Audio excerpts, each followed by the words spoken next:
Before we get started, I have an important message. If you're on Medicare or about to be, you don't want to go it alone. And you don't want to just call the first guy who sends you a postcard. My husband did that, and he wound up with some bad advice that costs us a penalty each month that will never go away. So, what can you do?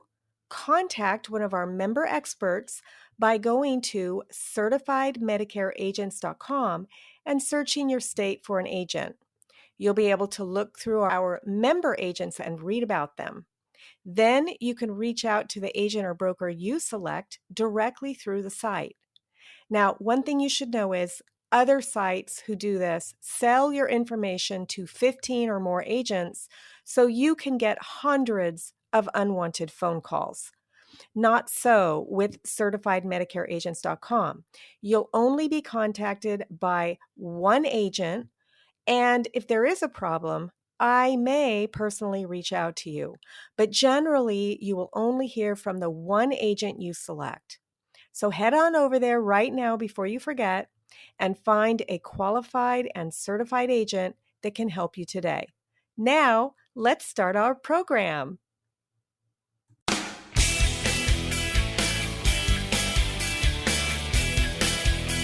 Welcome back to the Rock Your Retirement Show. I'm your host, Kathy Klein, and if you've never listened to the show before, you're now listening at another pivotal time where we're slightly changing the format. From March 2016 to August 2020, this was an interview-style show where I interview people who could help you rock your retirement, but not financially. Those were what I call the encyclopedia years of the show. If you were interested in a particular topic, such as finding mom a retirement home, dealing with grief, or even how sex changes after retirement, you can probably find your topic in our back catalog. Then, in August of 2020, we started following the life of a pre-retiree, Barbara Mock. She's retired now, and we're planning on giving you updates on her life and what she's going through as long as she'll let us. So for now, we're giving you updates on my life and how I'm dealing with continuing to work and getting ready for retirement. We'll do this until I find another pre-retiree who's willing to make that one-year commitment to let us live vicariously through their eyes. I'm looking for someone who's different from Barbara, perhaps an unmarried person, or maybe someone who's going to retire but isn't so financially prepared. Maybe someone without a pension. So if you know someone who's getting ready to retire within the next 6 months or so, please send that person my way. They can email us at podcast@rockyourretirement.com. In the meantime, you'll get to hear about what I've been doing, and if we're lucky, what Barbara is doing too. So let's get started. Our one-year project with Barbara following a retiree is over. Barbara and I became great friends doing this project, and we'll continue to follow up on her life so you can follow along. But I wanted to give you an update on my own life so you can follow that as well. Perhaps we'll work my own updates into the show. You may or may not know that I started the show because I've been struggling with my own thoughts about retirement. Les and I are financially independent, so I don't actually have to work, but I continue to work. I'm sure that this is true for a lot of my listeners. Now, I've always identified with baby boomers, even though I'm technically a Generation X. Funny thing is that when I was a new financial advisor, there actually wasn't a name for my age group. There was one birth year that wasn't considered a baby boomer or a Gen X, and maybe that's why I've always been a maverick. Over time, they corrected that, and now I'm technically a Gen X. Anyway, I digress. Let's go ahead and update you on what's going on in my own move to retirement or lack of it. First, let's talk about the move to the 55 plus community. You might know that Les and I purchased a home in a 55 and older community in October of 2018 and moved there shortly after. Prior to moving, we did a huge search of communities. We even created a spreadsheet with a little bit of help from a friend to help us with the search. If you'd like to get a copy of the spreadsheet, you can see what factors we considered. Just go to the show notes and there'll be a link to it. And I'd love it if you'd help me update this spreadsheet for others. So if you have other items that should be included, please let me know. Now, the move wasn't perfect. There were things that we couldn't factor in. Definitely some culture clash and some things that I needed to get used to. I'll go over some of them now so that if you're thinking of a move, you can factor these in too. Now, when you take a West Coast girl and move her to the Southeast, you're bound to have some growing pains. I was used to the California way of doing things.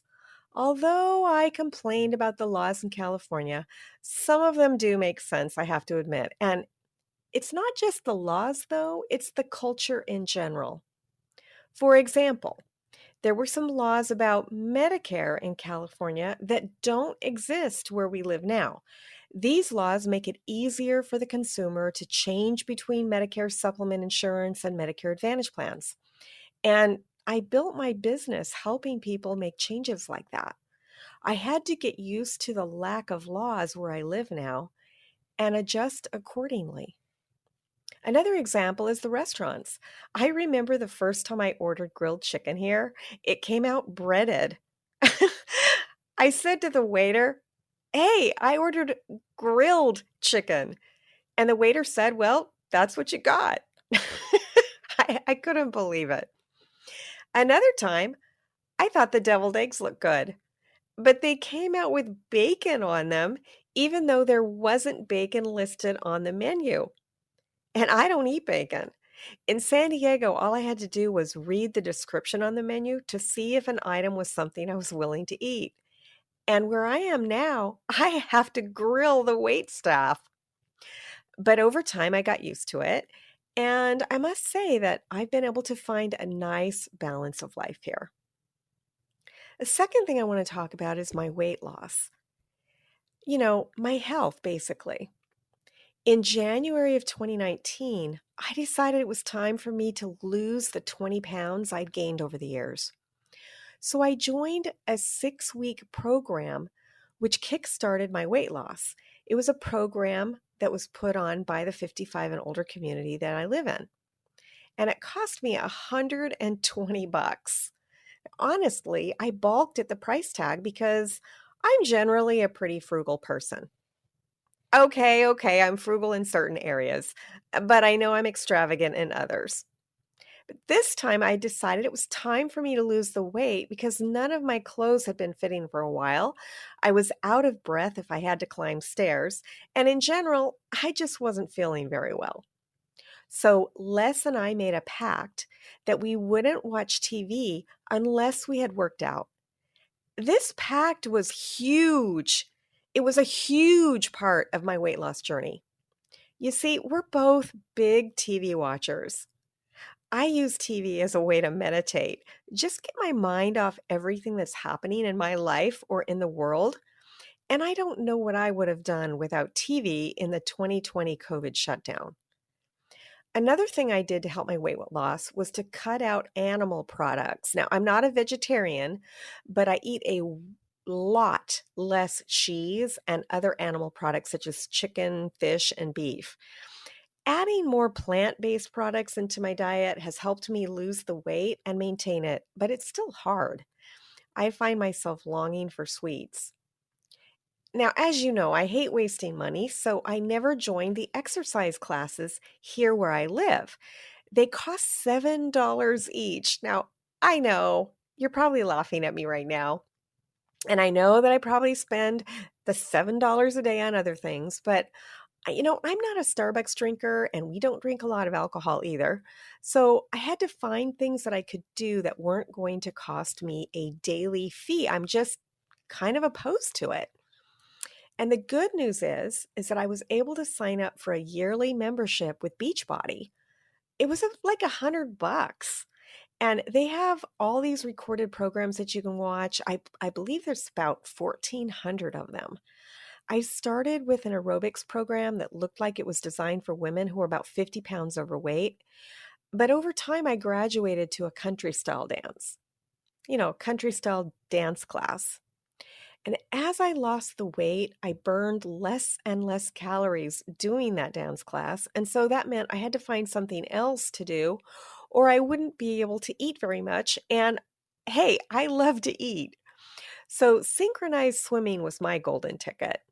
I was already a member of the club, but I hadn't ever really took it seriously.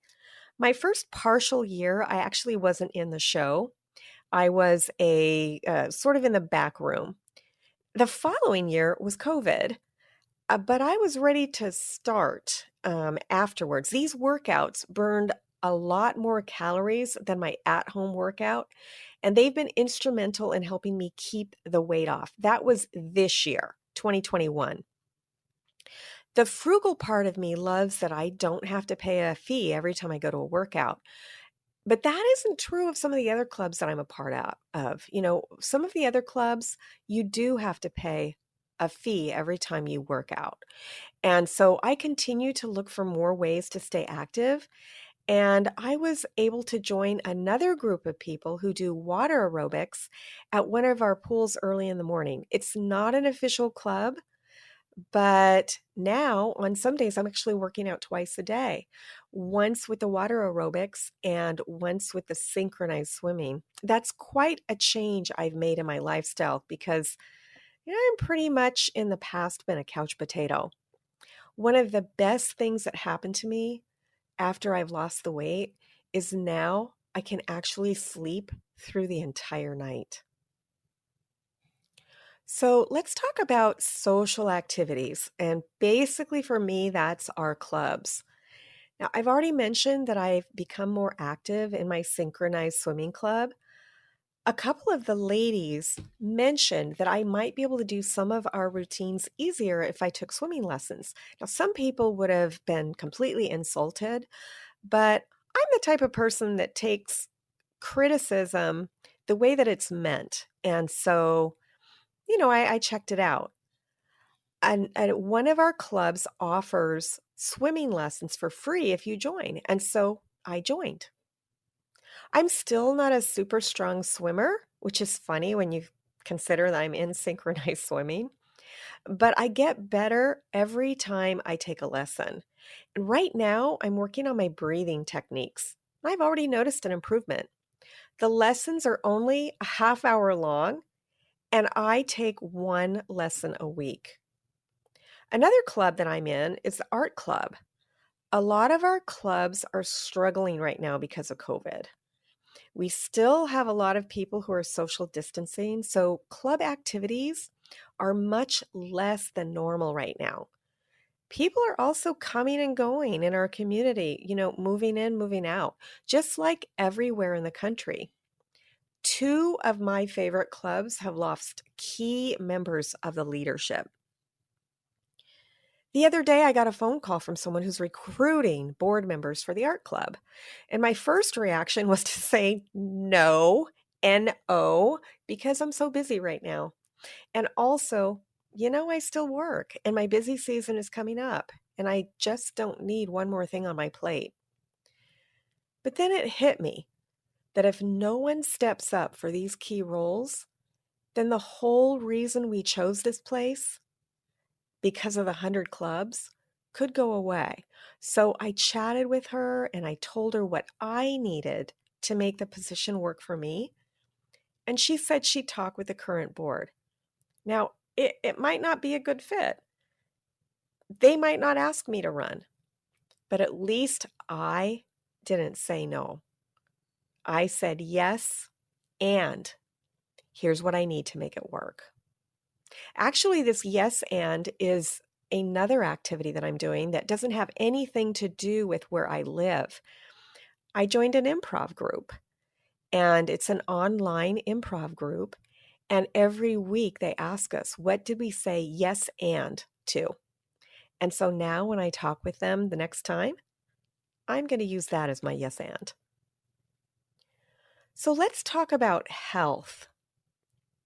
Les has been going through some health issues lately. It's putting a lot of stress on him and on me as well. We're dealing with it as best as we can, but we've canceled some of our plans because of it. We had scheduled a cruise last year for August of this year. It's a dream cruise to the Baltic. When the final payment was due, we decided to cancel, not only because of COVID, but also because of the US-Russian relations really not being so good. We can talk about that later. But instead of completely canceling our plans, we pivoted. We decided that we were going to explore the South. We had 2 certificates from Marriott hotels that were going to expire soon, and I certainly didn't want to lose those free nights. Plus, we had a bunch of points with both Marriott and Ultimate Rewards, which is through Chase. We were going to use those points to go on different spots in the South, and we were calling it the Southern Exposure Trip. I may have mentioned it to Barbara. But sadly, because of Les's health and COVID overloading many hospitals in the areas we wanted to travel to, we wound up canceling that trip too. Now, the hospitals are overloaded where we live as well, but we figured that if we do get sick, it'd be better to be sick at home than in some hotel room. But I'm still taking those same 2 weeks off work. Instead of traveling, I'm spending time with existing and new friends. I'm taking time to get together with people that I want to learn more about and I want to spend more time with. Just like Barbara made friends by joining the golf, her golf club, and by doing things that she wasn't doing before, I'm thinking, yeah, I'm going to give that a shot too. So here's my ending thoughts. This show will continue. Until I find someone else to follow for a year, I'll give you monthly updates on my own path towards retirement, my own lifestyle. Now, as you can see, I'm not fully retiring. I actually find that my work gives me a purpose in life. But I am making time in my life to do things that don't involve my work life. I'm focusing more on my relationships and my health. I'm making time in my calendar to do these things instead of filling my calendar with work-related appointments. I've been making excuses in the past not to do this. I've said to myself that people need me. The funny thing is that people have been able to schedule time around the activities that I've deemed important. Although my schedule is full of club activities, it hasn't been too full for me to meet with people who need my help at work. So let me ask you something. What are you waiting for? Can you make more time in your life to do things that are important to you? Can you make more time in your life for physical activity? To cook healthy meals instead of ordering in or eating out? What can you do to make your life better? Tell me what you're doing to prepare for your own retirement by heading to the show notes and leaving me a message there. I can't wait to hear from you. And now let's go to our health segment. And next we have our health segment with John Perlman, the co-founder of Mission Lean, the leading fitness app for anti-aging fitness. John, thanks for coming on the show again. Thanks for having me, Kathy. What do you got for us this time? So today I'd like to talk a little bit about stretching, why it's important, and then I'd like to talk about our 3 favorite stretching moves that you can start to implement right away to increase your flexibility and performance in your workouts. So I want to just, we've mentioned this in a couple of other episodes that we've recorded, but I want to just, touch on it again here because I think it's so important. basically, I think that for older adults especially, sticking to a consistent flexibility routine is a must. Because I think that a lot of injuries that an older person might suffer from have to do with a lack of flexibility and a lack of range of motion, which could be avoided if somebody just commits to a consistent routine of flexibility and stretches. And a lot of scientific studies have shown that the benefit from the stretching, it really needs to be implemented as part of a long run routine. If you want to get that greater range of motion and really aim to significantly reduce injury risk, you have to make sure that you're doing the stretches consistently. That's a must. When you say consistently, do you mean once a week? What do you mean? No, once a week isn't enough. I would say at least 3 times a week. And ideally five times. I mean, if you can. I mean, it's not, when I say a routine, I mean, I'm not talking about such an extensive investment. I mean, 10 minutes of serious stretching is enough. And you can count that as doing it that day. And 10 minutes is not enough for the benefits that will accumulate from that of having to deal with, potential injuries or surgeries or whatnot down the road.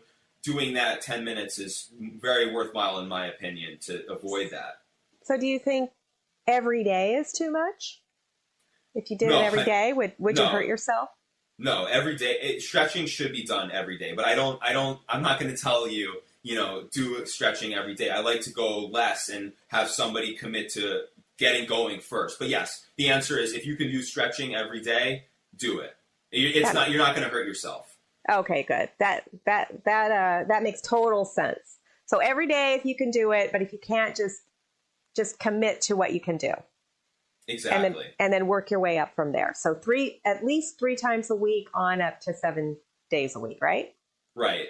And we've touched on this in another episode that we had, but the stretching that you do, if you really want to improve your flexibility, your stretches should be held, each muscle group, for 20 to 30 seconds. And ideally, your stretching routine should be done after your workout, when your body is warm and all the muscles are warm, so you can really get that greater range of motion and benefit from the stretching. So preferably after a workout, but if you don't do a workout, then just warm your muscles up a little bit before you start stretching, because is it bad to stretch before you've warmed up? Like, can you hurt yourself then?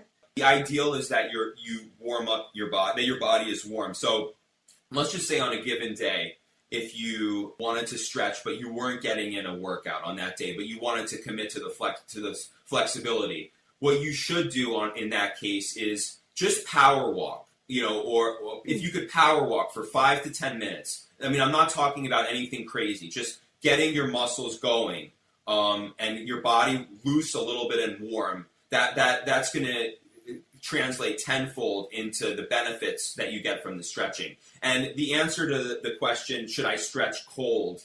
The answer is, yeah, it's not ideal, because when you're warmed up, not only are your muscles activated and warm and ready to absorb those stretches to the fullest, but also when you start to do some activity, you increase what we refer to as proprioception. So what that means is, it's a fancy term, but all it means is that kind of your gauge and your feelings of your body. So, because obviously if I'm cold and I've been sitting for 3 hours, you're not as in tune with your body as you would be if you, for example, go on that power walk for 10 minutes. You start to feel your muscles moving, you start to get going. And the reason why that's important from stretching is because when you do a given stretch, so like let's say I'm stretching my quadricep, which means that I pull up my leg from behind from my foot, and I pull it into my glute muscle, and so I'm stretching the front of my leg, my quadricep.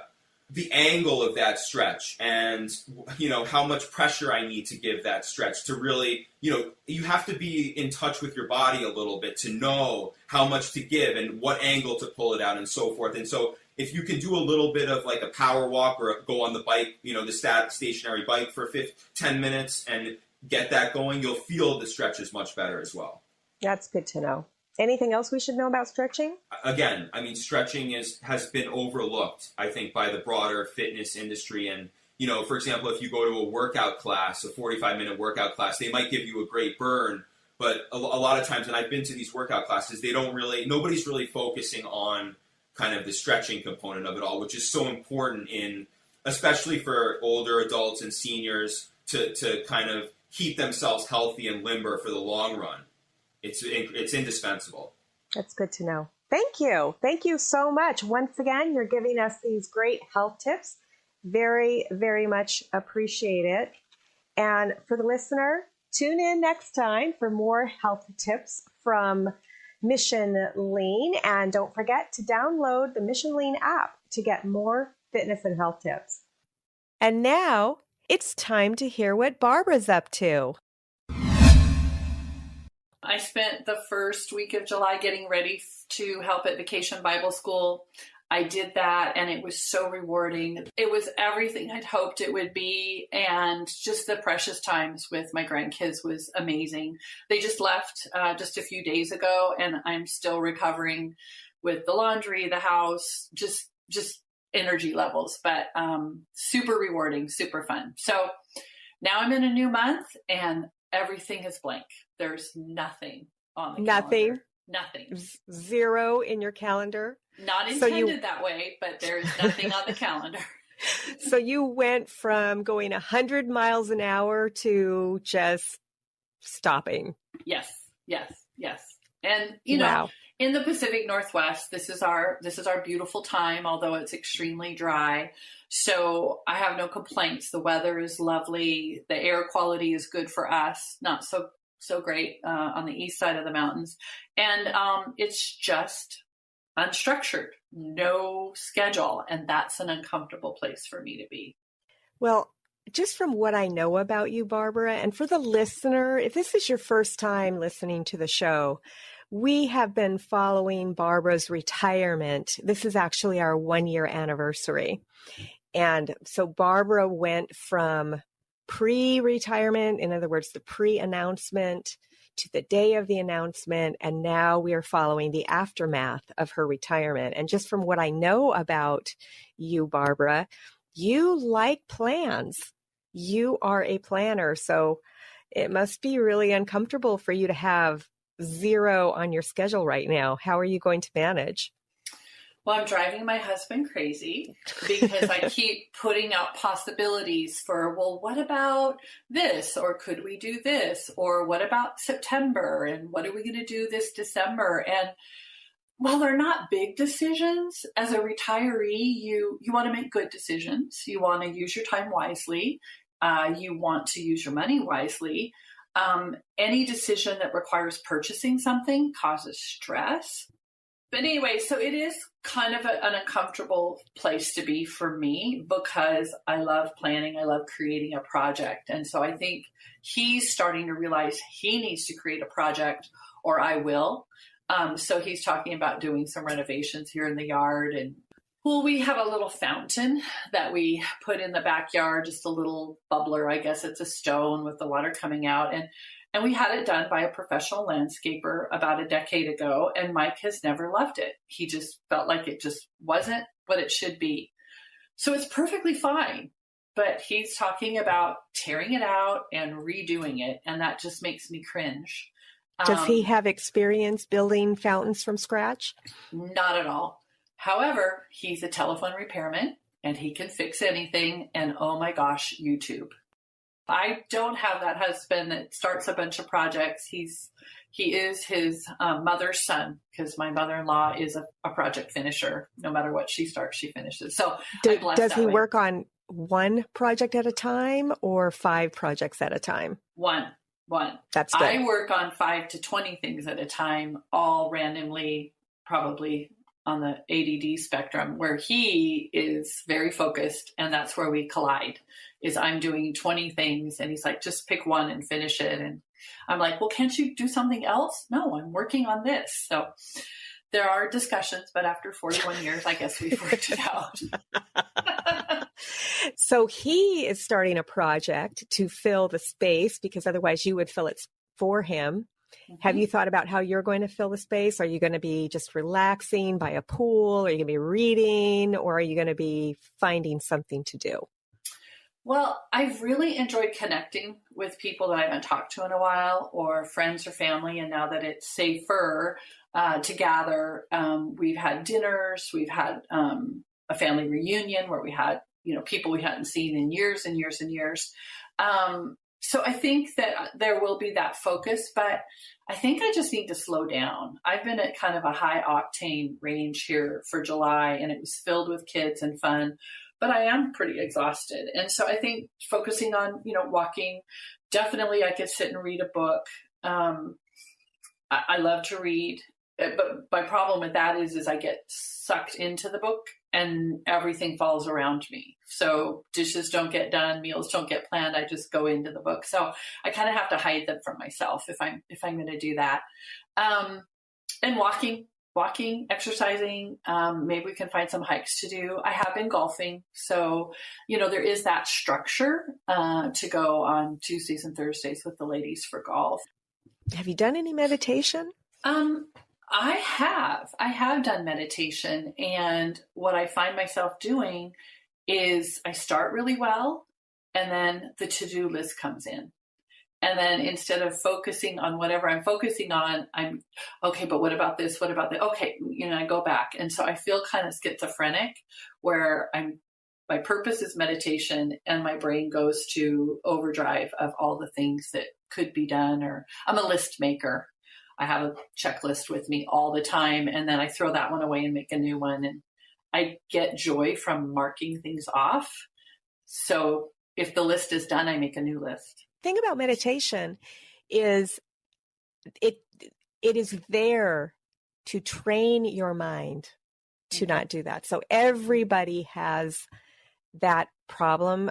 When I was younger, I don't meditate a lot now. I'm trying to learn how to do it. I have an app that I use that helps me, but they've said, like when I've watched or listened to these meditations, they've said your mind will wander, but just when you find yourself, when you realize that you're making a list or that you're thinking about whatever, then you focus back into whatever the music or the whatever you're using to meditate.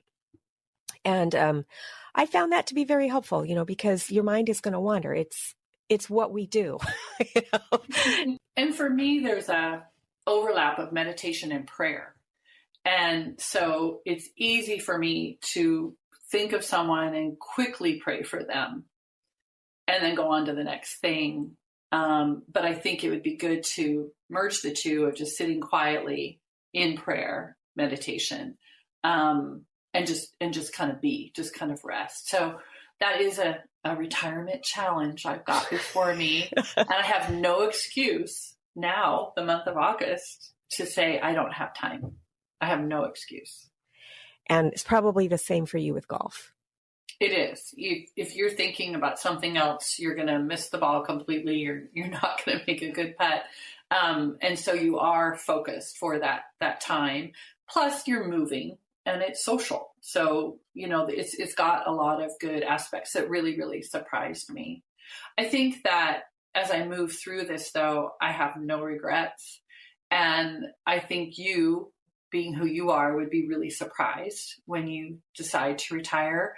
I'm so happy I did. I'm having so much fun. I feel so great. And I guess I'm surprised. I thought there would be more looking back, but it's like once that moment comes and it's right for you. You said that you're reconnecting and you're making new acquaintances with your golf and other things. Have you started reaching out to make more closer new friendships? What are you doing about that? Yeah, I met the wife of one of my husband's golfing partners, and she called me and said, "Hey, what are you doing?" And I said, "Well, I'm signing up for golf." So she joined the same golf club I did. And on any given day, we may not see each other because of the way the schedule is. It's very randomized. But a couple times we've stayed after and and just talked and connected. And I just think she's amazing. And they invited us for dinner. So that was kind of like a first. And we have a ton of things in common and similar goals and similar socioeconomic level, spiritual, all of that. So that's a completely new friendship with a lot of possibilities. And that was, again, through golf. So those things take time. I have a lot of lifelong friends that I can pick up the phone, call them, we can set something up, and it's just like no time has passed. But starting a new friendship that's more than just, hi, how are you? I think it takes intentionality, time, commitment, and just kind of letting it grow and just seeing where things go from there. Have you met anybody else, doing anything else? Well, there is one person who we knew each other when we were raising our children. So, 10, 15, 20 years ago. And she reached out when she saw that I was retired and said, would you like to get together, like as an accountability person? We would just take a walk once a month. We would share our goals or share our praises or share our hurts and be with each other and pray for each other. And that has been amazing, absolutely amazing, and kind of unexpected. Like, I didn't initiate it. She reached out to me and I said, sure, let's try it. And we've met now 3 or 4 times. It just is going deeper and deeper. And so it's not someone that was my forever friend from junior high or someone in my young adult, but someone who we peripherally knew each other and knew about each other, but just getting to know her better. We just had our walk earlier in the week and shared our stories of triumph and things that were really fun, but then also things that were kind of heavy that we're working on and needing help with. And so just having that accountability with someone, I think has just been wonderful. That's great. I'm glad you found someone to do that with. That is not something that comes along easily. No. Even friends that you've had for years, to have someone be honest with you and share with you, that's not something that happens a lot in today's day and age. So I'm glad that you found that. Yeah. I mean, we make a list and exchange our lists and then put it on each other's refrigerators. And then, rather than it just being the one time we meet, I'll text her midway through and say, so how's that going? Or did you get that done? And she's, thanks, good reminder. And so I think the key word to this is accountability. And that is rare, right? Because it kind of crosses the lines of friendship to say, okay, I'll make myself vulnerable to you and you will to me. And then we'll hold each other accountable for spiritual things, family things, whatever. And so that's been a real blessing. I don't have any plans and I feel anxious that I haven't filled that space yet with anything. And the decisions are kind of harder than I thought, because if it's a big decision like buying a second home or buying a motor home, that has huge ramifications. It's like dropping a boulder in a pond and it just ripples out, right? It touches everything. But to do nothing is kind of like staring at a clear lake that's not moving at all. You're like, what am I doing here? So maybe I need to work more on my meditation, but I would really like to have some idea at least once a month of places we could go or things we could do just to get out of here in the winter months.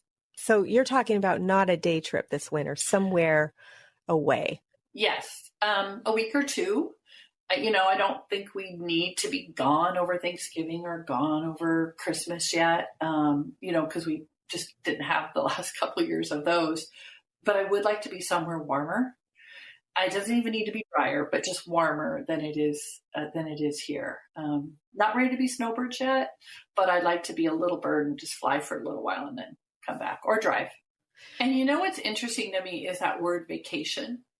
Right. Because when you're retired, like when I would get my relaxation, it would be like work really hard to be able to go and then kind of decompress. And maybe by the second or third day you decompress. And then it's, a few days of fun and then it's time to go back. And I've kind of stopped using the word vacation and replaced it with trip. Right. The trip. Because we take a trip, but it's like, what are you taking a vacation from when you're retired? So it's just a whole different way of thinking of how you label what you're doing. Exactly. Getaway. That's a it. mini break, a weekend mini break, or something. A location transformation. I don't know. There you go. Listeners, if you have any ideas on what we should call these trips, let us know. So it sounds like the next month is just going to be you learning how to relax. I hope so. And I hope that I can keep it balanced because I think I need things to stimulate me intellectually, emotionally.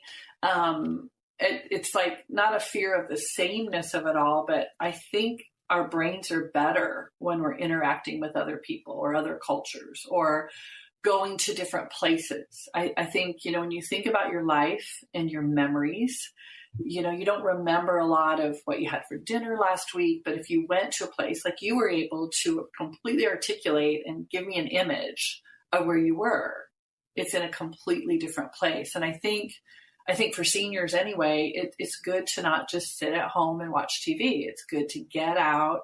And even if it's in your neighborhood, experience other places and other things so that you can actually have a memory triggered so that you can use your brain that way. I really feel strongly that that's why I love travel so much, is those are the things that I can remember, the feeling I had, the smells, the taste, what I saw. Whereas when I'm, just here in this little office or at home, it's just the sameness kind of gets to me a little bit. I agree. I think I'm a gypsy at heart. So, I love to be on the move.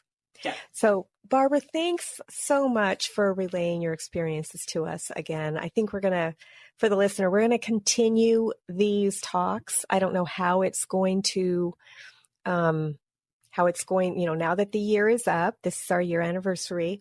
I don't know if we're going to have little 15-minute check-ins or 5-minute check-ins or how we're going to do that. I'm looking for another pre-retiree so that we can do the same thing that we did with Barbara, only with a different experience. So if you know somebody who is getting ready to retire, and it can be, similar to Barbara, or it can be different. It could be a man, it could be a woman, it could be single, married, whatever. We want to bring different experiences to the show.